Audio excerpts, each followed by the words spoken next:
We built a world where you get to live on easy mode. I appreciate being on that wall. I appreciate the fact that I get to serve my country. Right. I appreciate the fact that in a room full of people, I'm the first person someone's going to look to pull a child out of a burning car. I do not shy away from that responsibility and obligation. Exactly. I don't think any of the men here are complaining about the fact that you're living on easy mode, because we built a world where you get to live on easy mode.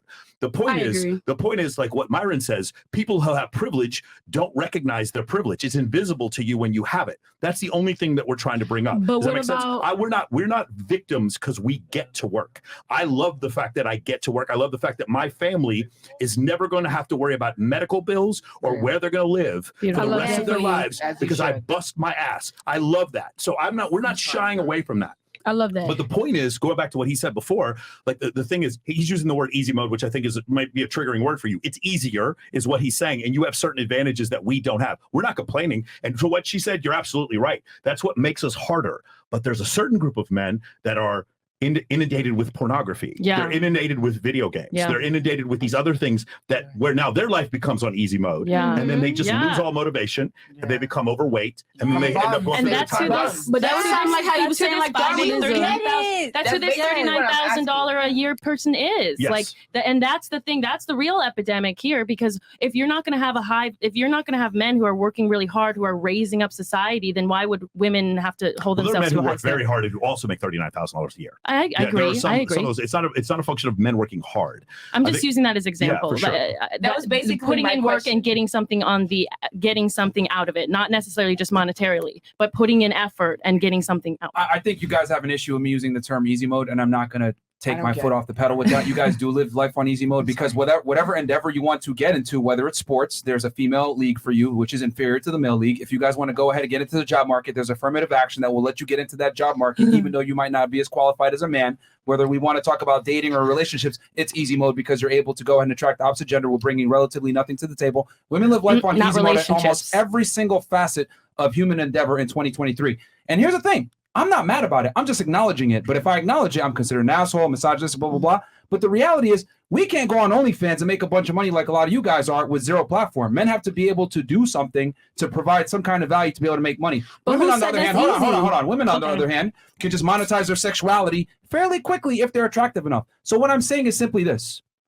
Women have more opportunities to do certain things that men will never get, and men must earn everything that they get. Women don't have to. They can choose to go ahead and earn if they want. Women want to become a doctor, become successful, she can. But she always has the ability to go ahead and find a rich man or get into sex work or whatever else that will make her money quick and easy. Do you think that there's any guys living on easy mode, though? Sure, they're born rich. I live on easy mode right fucking now. Good. But it's going to take a lifetime of work. So what I would tell my son is the brutal reality of the world. Life is going to be really fucking hard, really fucking unfair, and you better start competing right now real fast, because everything you want in this world, you're going to have to take it. You're going to have to fucking take it, G. And so my kids are going to have a ruthless disadvantage over everybody else's sons, because in the world where I have sons, I'm raising my sons against the bullshit you said you're going to tell your sons. My sons are going to be ruthless, and they're going to own your sons. And that's why single women, they raise these boys, and it kind of sets them up. Because if there's not a strong father in the house, the son is at a disadvantage. Right? It's going to be ugly. It's going to be brutal. It's not going to be okay. You will suffer like a motherfucker if you don't get to work. You better compete, and compete early, and compete often. Every day you wake up, you're in competition. It's ruthless out there. It is nature. No, that's legit. I'm so glad I'm not a man. And I'm glad you said that. Because with easy mode, you get, once you build yourself up to get yourself in easy mode, you get to take care of a family. You get to have a wife and kids. You get to do these things. I don't think those broke motherfuckers should get to have kids at all. I don't feel bad for them. Get mad or play ball. I agree. You think I feel sorry for some fucking dude that's beating his dick to porn tonight? Hell no. Because I'm gonna fuck his sister. So I don't care. Right? But it's a brutal reality of the world. I wanted to say something to what you said. It's a brutal reality of life. Because it's really important, and that's why Myron and Walt do this show. What they're doing and what they've been doing for the past 2 hours, hour and a half, is pointing out the reality of the world. I don't think that makes you ladies bad people at all. your experience is going to be a little different, and it's also going to tie into some primal things that you actually want, like having children, right? Yeah.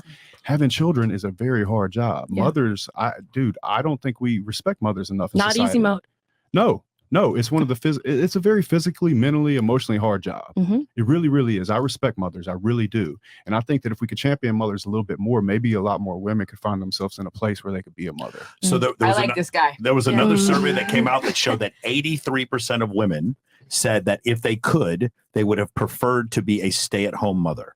I would say 83%. I'm sure everybody on this panel these are women who did not. They're not surveying women who are stay-at-home mothers, but in general, that they have a partner who is able to provide enough for them. This goes against what you were saying about we want women who make as much money as us, and they don't care about money.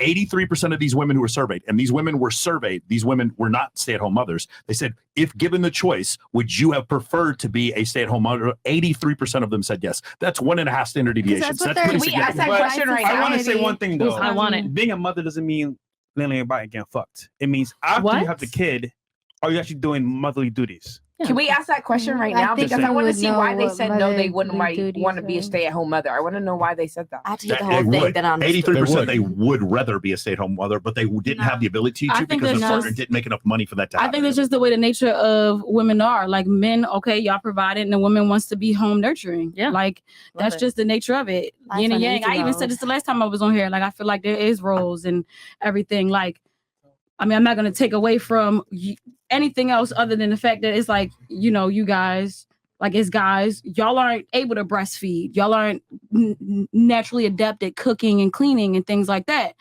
That's why I said naturally adept. Some guys can. Sure. But, it's just the yin and yang. That's why 83% of the women is saying, yeah, I'd rather be home doing exactly what I'm built to do. Yes. I'm not even going to go that far. I'm just going to say that the stats are saying that 83% of women would rather stay at home than be in the workforce. Supposed to okay, do, now the very fact that I made that statement, some people are going to listen to this who are leftists or feminists, and they're going to be very angry. Like, man, that what you're doing is you're encouraging a certain level of like gender roles. And I'm like, I'm not encouraging anything. That's just People what the said that. That's what the statistics say. As much as that angers you, that a lot of women would prefer to do that. Why? Or particularly a lot more women than currently are doing that. And we go back to the average man making $39,000 a year. At $39,000 a year, she can't stay at home and be a mother. And that's the reason why, that's part of the reason why that's happening. Going back to what Justin was saying, the very proof, the battlefield of men competing with other men is that bottom third of men having zero sex. It's those men making less than $39,000. That means if the average is 39, that means there's a lot of men making $22,000. They couldn't have a housewife. Correct. So that's my point. We have to compete with each other. And so what happens is we have this stratification where there's this small group of men at the top.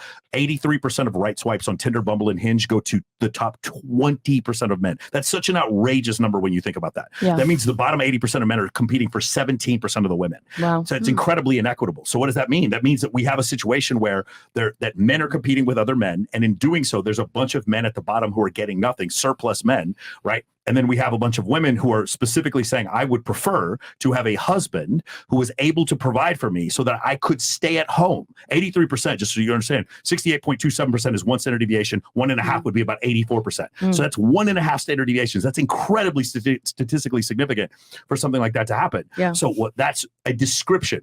Myron and Fresh, they have an interpretation. I don't even want to do the interpretation. I just want to present the math just to show you that's what women are wanting and they're not getting it.